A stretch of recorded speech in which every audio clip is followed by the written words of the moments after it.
The greatest invention of mankind. Let me ask you a question. What is the greatest invention of mankind? What would you say? Most of us would quickly answer fire, because it gave us warmth, protection, and the power to cook our food.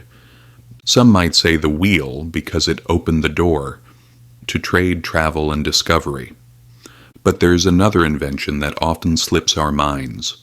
Money. Yes, money. Yet unlike fire or the wheel, money isn't something you can touch or hold.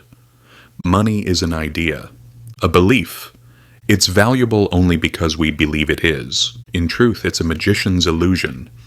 But don't mistake illusion for unimportant. On the contrary, money has completely transformed the roots of human history. Before money, the struggles of barter. Before money, people traded directly with one another. Yes, goods for goods. For example, imagine I raise cattle and you grow vegetables and fruit. If I need vegetables for dinner but only have a cow, I'd have to trade one of my animals for your produce. Or maybe you make shoes and I make tents.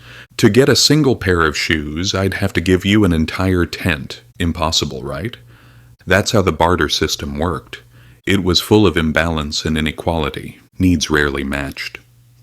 For a trade to happen, I had to want what you had, and you had to want what I had. And that rarely lined up. The problem of storing value. There was also another problem. Some people couldn't preserve their wealth at all. Think about it. You grow tomatoes. Tomatoes are seasonal. If you sell them, great. If not, they rot, and your wealth disappears. But someone who makes tents can sell them all year round.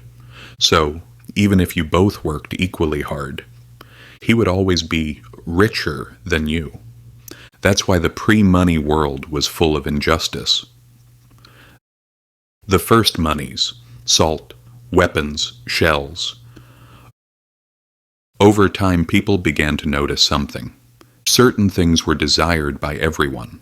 Salt, for example. Weapons, animal skins. If you had these, everyone wanted to trade with you. Soon people started collecting these items, even when they didn't need them, just to exchange them later. And so commodity money was born, trading with things that everyone considered valuable. Then this idea evolved. If society already accepts some things as valuable, why not use them as a symbol of value itself?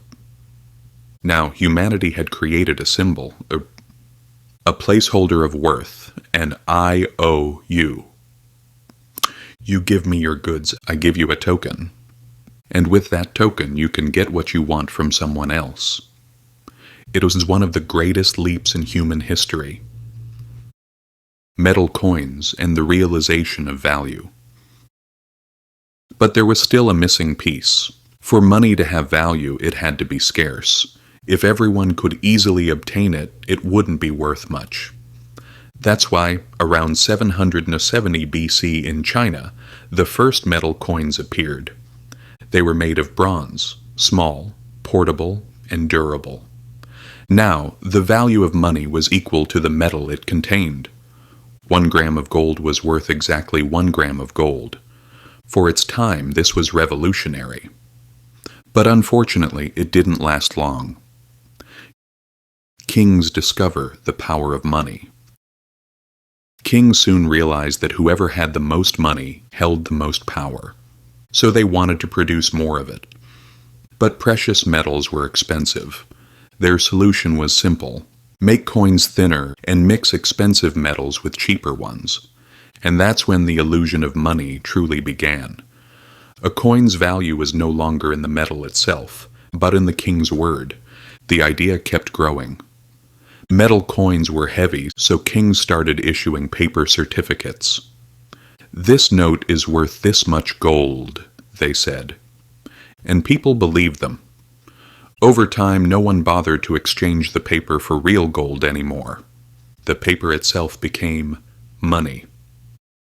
Modern times fiat money. Today the same system continues. The only difference is that now we say government instead of king. Modern money is called fiat money. In Latin, fiat means let it be done. In other words, the government says this piece of paper is worth 1,000 units, and we simply believe it. Take Singapore's $10,000 note, for example. Do you know how much it costs to produce? Less than 20 cents, yet it's worth more than 7,000 US dollars, because we believe it. Print money, fix problems. But is it real? Today, governments can print as much money as they want. War breaks out? Print money. A new project? Print money. Economy slowing down? Print money. And that's the problem. The amount of money in a country should reflect the goods and services it produces. Otherwise, prices rise. That's inflation. In 2020, during the pandemic, the United States printed money at a pace never seen before in history. 40% of all dollars in existence were printed in just the last 18 months. And the result? Prices began to rise. Restaurant bills went up. Lumber prices tripled.